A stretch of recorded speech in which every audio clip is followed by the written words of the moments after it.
आज मैं आपके साथ शेयर करूंगी सबका फेवरेट बहुत ही सॉफ्ट और स्पॉन्जी ब्लैक फॉरेस्ट केक।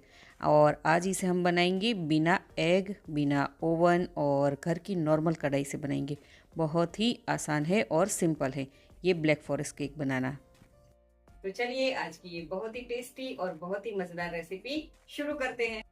नई रेसिपी सीखने के लिए मेरी चैनल को सब्सक्राइब करें और बाजू में दी गए हुए बेल आइकन को ज़रूर से दबाएं ताकि नई रेसिपी की नोटिफिकेशन आपको सबसे पहले मिले। ब्लैक फॉरेस्ट केक बनाने के लिए बाउल में हम लेंगे आधा कप जितना गरम दूध। ये दूध हमें हल्का सा ही गरम लेना है जिससे हम बड़े आराम से हाथ लगा सकें। अब इस दूध में हम एक छोटा चम्मच जितना नींबू का रस ऐड करेंगे। यहाँ पर आप एक छोटा चम्मच विनेगर भी ऐड कर सकते हो। दूध में हम नींबू का रस ऐड करके अच्छे से मिक्स कर लेते हैं और इसे हम 5 से 10 मिनट तक साइड पर रख देंगे। और इतनी देर में हम अपना होममेड ओवन यानी कि कढ़ाई को गर्म करने के लिए रखेंगे।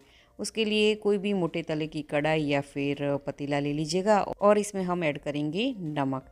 ये नॉर्मल वाइट वाला नमक है जो हम रेगुलर यूज़ करते हैं, वही हमें नमक यूज़ करना है। अब इसमें हम स्टैंड रख देंगे और कवर करके गैस की मीडियम फ्लेम पर कढ़ाई को हम 10 मिनट तक अच्छे से गर्म कर लेते हैं। अब एक तरफ हम मोल्ड को भी तैयार कर लेंगे। मोल्ड को हम ऑयल से पहले अच्छे से ग्रीस कर लेते हैं, सारी साइड्स को, और बीच में हम अच्छे से मोल्ड को ग्रीस कर लेंगे। ये देखिए। और अब हम इसमें बटर पेपर ऐड करेंगे जिसे मैंने इस तरह से राउंड शेप में कट कर लिया है और उसे भी हम तेल से अच्छे से ग्रीस कर लेते हैं। अच्छा, यहाँ पर मोल्ड को मैदे से भी डस्ट करके भी उसे ग्रीस कर सकते हो। तो हमारा मोल्ड अच्छे से रेडी हो गया है। अब हम चलेंगे दूध की तरफ। तो आप देख सकते हो कि दूध है वो हल्का सा फट गया है। हमें दूध को इसी तरह से तैयार कर लेना है। अब हम इसमें ऐड करेंगे 1/3 कप जितना तेल। कोई भी कुकिंग ऑयल आप इसमें यूज़ कर सकते हो, बस वो स्ट्रॉन्ग फ्लेवर का नहीं होना चाहिए, जैसे कि मूंगफली का या फिर सरसों का तेल हमें यूज़ नहीं करना है। साथ ही में मैंने डाला है आधा कप जितनी पीसी हुई चीनी और उसी के साथ हम ऐड करेंगे 2 बड़े चम्मच और चीनी। नॉर्मल चीनी को मैंने ग्राइंडर में ऐड करके उसे ग्राइंड कर लिया था और फिर उसका यूज़ किया है। साथ ही में मैंने ऐड किया है 3 से 4 बूंदे वेनिला एसेंस की। इसका टेस्ट केक में बहुत ही अच्छा आता है। अब इन सारी चीज़ों को हम अच्छे से 30 से 40 सेकंड तक अच्छे से मिक्स कर लेते हैं ताकि ये मिक्सचर है वो एकदम क्रीमी और एरी हो जाए। अब इस बाउल पर हम एक छन्नी रखेंगे और उसमें मैंने यहाँ पर 1 कप मैदा लिया है और उसी के साथ मैंने 1/4 कप कोको पाउडर लिया है। ये डालते टाइम मेरा कैमरा ऑफ हो गया था। अब 1 छोटा चम्मच बेकिंग पाउडर, 1/4 चम्मच बेकिंग सोडा ऐड करेंगे और इन सारी चीज़ों को हम अच्छे से छान लेते हैं ताकि उसमें एक भी लम्स ना रहे। आप इस रेसिपी को कौन सी सिटी से, कौन से स्टेट और कौन सी कंट्री में से देख रहे हो, मुझे कमेंट करके ज़रूर से बताइएगा। अब इसे हम मिक्स करने के लिए एक स्पैचुला लेंगे। बिल्कुल हल्के हल्के हाथों से हमें इसे कट और फोल्ड करके मिक्स करना है। ये देखिए, इस तरह से। ध्यान रहे हमें इसे ओवर मिक्स नहीं करना है, बिल्कुल हल्के हल्के हाथों से इसे मिक्स करना है ताकि केक है वो एकदम सॉफ्ट और स्पॉन्जी बने। अभी ये बैटर में मुझे थोड़े से लम्स लग रहे हैं तो इसे निकालने के लिए मैं यहाँ पर विस्कर का यूज़ करूँगी और बिल्कुल हल्के हल्के हाथों से मिक्स करूँगी। ये देखिए, फटाफट से हमें इसे मिक्स नहीं करना है वरना केक है वो बिल्कुल भी सॉफ्ट नहीं बनेगा, तो ये बात का ध्यान रहे। और अब यहाँ पर मैं ऐड करूँगी 1 पिंच जितना नमक, मगर अभी भी बैटर थोड़ा मुझे थिक लग रहा है तो इसकी कंसिस्टेंसी एडजस्ट करने के लिए मैं यहाँ पर ऐड करूँगी 4 से 5 बड़े चम्मच दूध और इसे हमें थोड़ा थोड़ा करके ऐड करते जाना है और अच्छे से मिक्स करते जाना है। तो आप देख सकते हो कि बैटर हमारा परफेक्ट बना है। ये देखिए, एकदम रिबन जैसा फॉयल बैटर बना है ना।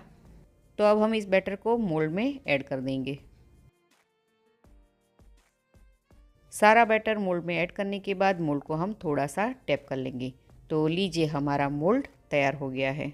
अब कढ़ाई हमने गर्म करने के लिए रखी थी वो काफ़ी अच्छे से गर्म हो गई है। अब केक के मोल्ड को हम कढ़ाई में रख देंगे और इसे अब हम कवर कर लेंगे और उसे लो मीडियम गैस की फ्लेम पर पकाएंगे तकरीबन 30 से 40 मिनट तक। तो ये टाइम है वो थोड़े आगे पीछे भी हो सकता है, तो आप इसे एक बार 25 मिनट के बाद उसे ज़रूर से चेक कीजिएगा। तो केक को रखे हुए लगभग 35 मिनट हो गई है, तो आप देख सकते हो कि केक है वो अच्छे से फूल गई है। अब टूथपिक की मदद से हम चेक कर लेते हैं। तो टूथपिक आपका बिल्कुल क्लियर निकले तो दैट मीन्स कि आपका केक है वो परफेक्ट पका हुआ है। अब केक को हम बाहर निकाल लेते हैं और केक को हम बिल्कुल ठंडा होने के लिए रखेंगे और उस पर हम एक कपड़ा भी ढक कर रखेंगे ताकि उसका सरफेस है वो ड्राई ना हो। तो चलिए, जब तक केक ठंडा हो रहा है तब तक हम बाकी की तैयारी कर लेते हैं। तो अब हम चॉकलेट के शेविंग्स बना लेते हैं। उसके लिए मैंने यहाँ पर डार्क चॉकलेट ली है और उसे भी हम ग्रेट कर लेंगे। आप यहाँ पर पिलर की मदद से या फिर इसे कद्दूकस करके भी यूज़ कर सकते हो। तो ये देखिए, चॉकलेट की शेविंग्स बनकर भी रेडी है। अब इसे जब तक यूज़ ना करें तब तक आप इसे भी फ्रिज में रख दीजिएगा। अपना चेरी सिरप बना लेते हैं। उसके लिए मैंने यहाँ पर स्टोर की हुई चीनी वाली 1 कप जितनी चेरी ली है। उसके हमें इस तरह से छोटे छोटे टुकड़े कर लेने हैं। तो आप देख सकते हो कि मैंने चेरी को अच्छे से काट लिया है। अब मीडियम गैस की फ्लेम पर हम एक पैन रखेंगे और उसमें हम 1.5 बड़ी चम्मच जितनी चीनी ऐड करेंगे और उसी के साथ हम 1/4 कप जितनी कटी हुई चेरी ऐड कर लेते हैं और साथ ही में आधा कप जितना हम पानी ऐड करेंगे और इसे हम मीडियम गैस की फ्लेम पर पकाएंगे। जब तक पानी में अच्छा सा उबाल नहीं आना शुरू हो जाता है तब तक इसे हमें पकाना है। तो 1 से 2 मिनट में ये अच्छे से उबलने लगा है। अब गैस को हम बंद कर लेते हैं। तो चेरी सिरप हमारा बनकर रेडी है। अब इसे हम छान लेते हैं ताकि ये लिक्विड और चेरीज़ है वो अलग हो जाए। अब इसे भी हम अच्छे से ठंडा करने के लिए रख देंगे। चेरीज़ को हमें फेंकना नहीं है, उसे हम आगे भी यूज़ करेंगे।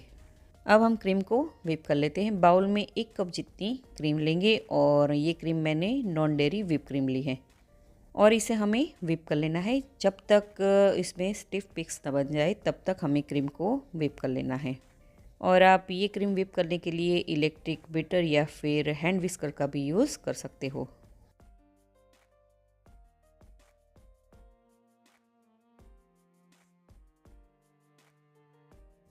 तो ये देखिए, मैंने अच्छे से क्रीम को व्हिप कर लिया है। तो क्रीम को हमें इतना व्हिप करना है कि क्रीम को हम बाउल को उल्टा करें तो वो गिरेगी भी नहीं। तो क्रीम हमारी तैयार है। जब तक आप क्रीम का यूज़ नहीं करते हो तब तक इसे फ्रिज में रख दीजिएगा। तो चलिए, अब हम चलेंगे अपनी केक की तरफ। तो आप देख सकते हो कि केक है वो बिल्कुल ठंडा हो गया है। अब इसे हम डिमोल्ड कर लेते हैं। ध्यान रहे कि मोल्ड से निकालने से पहले केक को बिल्कुल ठंडा होने के लिए रख दीजिएगा, फिर उसे डिमोल्ड कीजिएगा। तो पहले चाकू से अलग कर लेंगे केक को हम, फिर उसे उल्टा करके डिमोल्ड कर लेते हैं। ये देखिए, इस तरह से। तो बहुत ही आसानी से ये केक बाहर आ गया है। अब बटर पेपर हम निकाल लेते हैं। तो लीजिए, हमारा बेसिक चॉकलेट स्पॉन्जी केक बनकर रेडी हो गया है। अब केक को हम लेयर में कट कर लेते हैं। मैंने यहाँ पर थोड़ा सा ऊपर का पार्ट है वो कट कर लिया है ताकि जो फ्लैट सरफेस हमें केक का मिल जाए। अब मैं यहाँ पर 2 लेयर की केक बना रही हूँ। आप चाहो तो 3 लेयर्स की भी केक बना सकते हो। नाइफ़ की मदद से पहले हम इस तरह से बॉर्डर को कट कर लेंगे। ये देखिए, इस तरह से हमें बॉर्डर बना लेनी है। फिर नॉर्मल थ्रेड से हम कट में लगाएंगे और इसे धीरे धीरे अपनी तरफ खींचते जाएंगे। तो ये बड़ी आसानी से केक कट हो जाएगा। तो ये देखिए, मैंने केक को अच्छे से डिवाइड कर लिया है। तो केक की दोनों लेयर तैयार हो गई है। अब हम इसे असेंबल कर लेते हैं। तो अब यहाँ पर हम टर्न टेबल लेंगे और उस पर हम थोड़ी सी क्रीम लगा लेते हैं। अब उसके ऊपर हम एक केक की पहली लेयर रखेंगे और थोड़ा सा हम इसे प्रेस कर लेते हैं ताकि केक है वो सरफेस के साथ चिपक जाए। अब हम इसे मॉइस्ट कर लेंगे और उसके लिए हमने जो चेरी सिरप बनाकर रेडी रखा था उसी से हमें मॉइस्ट कर लेना है। ये देखिए, थोड़ा थोड़ा सा हमें इस तरह से मॉइस्ट कर लेना है। केक को मॉइस्ट करना बहुत ही ज़्यादा ज़रूरी है क्योंकि इससे है वो केक है वो लंबे टाइम तक सॉफ्ट रहेगा। अब इसके ऊपर हम थोड़ी सी क्रीम लगाएंगे। आप इसे डायरेक्ट या फिर पाइपिंग बैग में भरकर भी इसे इस तरह से लगा सकते हो और इसे हम अच्छे से स्मूथ कर लेते हैं। आप चाहो तो इस तरह का स्पैचुला ले लीजिएगा, नहीं तो बटर नाइफ से भी आपका काम हो जाएगा। अब इस क्रीम के ऊपर मैं थोड़ी सी चेरीज़ डाल रही हूँ। जो हमने जो चेरी सिरप में अलग करके रखी थी ना, वही चेरीज़ को हमें यूज़ करना है। अब उस पर हम थोड़ी सी क्रीम ऐड करेंगे। अच्छा, यहाँ पर आप जो हमने ग्रेटेड करके चॉकलेट रखी थी वो भी आप इसमें ऐड कर सकते हो। आप अपनी मनपसंद की आइसिंग कीजिएगा। क्रीम को अच्छे से लगाने के बाद उस पर हम रखेंगे केक की ये लास्ट लेयर। उसे भी हम अच्छे से प्रेस कर लेंगे ताकि ये नीचे का सरफेस है उसके साथ वो चिपक जाए। तो बस इसके बाद सारे स्टेप्स को हमें फिर से रिपीट कर लेना है। जैसे हमने पहले किया था वैसा ही हमें स्टेप्स ये दूसरी बार करना है। आप इसको ज़रूर से बनाइएगा। अगर आप बनाए तो मुझे कमेंट करें और इंस्टाग्राम पर भी कुक विथ मनीषा पटेल में भी कमेंट करें और मैं वहाँ पर भी बहुत सारे फूड रिलेटेड अपडेट्स वहाँ लगातार डालती हूँ। और अब की बार क्रीम को हमें साइड्स में भी लगाना है ताकि केक को हम अच्छे से कवर कर ले। तो केक को मैंने क्रीम से अच्छे से कवर कर लिया है। अब इसे हम साइड्स में से इस तरह से टिश्यू पेपर से पोंछ लेंगे ताकि वो क्लीन हो जाए। अब हमने जो ग्रेटेड चॉकलेट बनाकर रखी थी उसे हम केक की साइड्स पर इस तरह से लगाएंगे ताकि केक है वो दिखने में भी अच्छा लगे।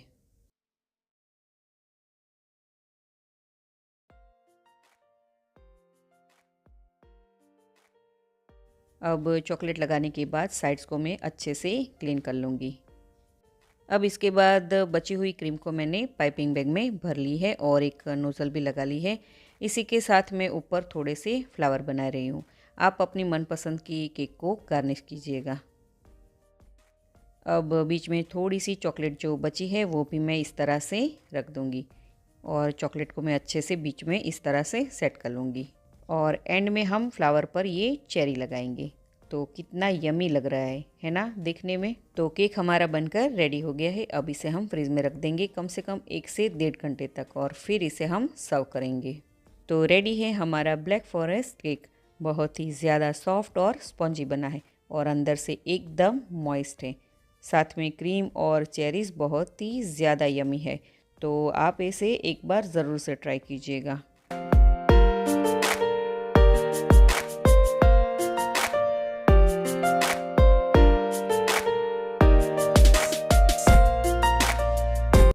तो है ना एकदम सिंपल सी रेसिपी।